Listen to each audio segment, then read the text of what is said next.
কত বড় সিটার বাটপার হলে দেশের সাথে, যে দেশের জনগণের সাথে এরকম বেইমানি করতে পারে। সত্য কথা বেরিয়ে আসলো সালাউদ্দিন আহমেদের মুখ থেকে। তাহলে এরা কত বড় গুপ্ত রাজনীতি করে, আর এরাও জামাতের বলে জামাত গুপ্ত রাজনীতি করে। আসল গুপ্ত তো এরাই। এদের মনে মনে এক আর বাইরে আর এক কথা।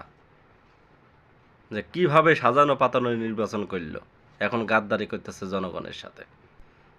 দেখেন কি প্ল্যান নিয়ে তারা এই নির্বাচন করছে। যে যদি এই নির্বাচন হতে না দেয় এই জনগণ, দেশের জনগণ, এজন্য তারা জুলাই সনদে স্বাক্ষর করছে। কত বড় বাটপাড়িরা! তাহলে এদের দ্বারা দেশের কিভাবে উন্নতি হবে? নিজেদের পুঁজি গুছানোর জন্য এই নির্বাচন করছে। এটা সাজানো পাতানো নির্বাচন ডক্টর ইউনূসের। এখন গণভোটে তারা মানে না, তো এদের বিচার হবে, কঠিন থেকে কঠিনতম বিচার এদের হবে।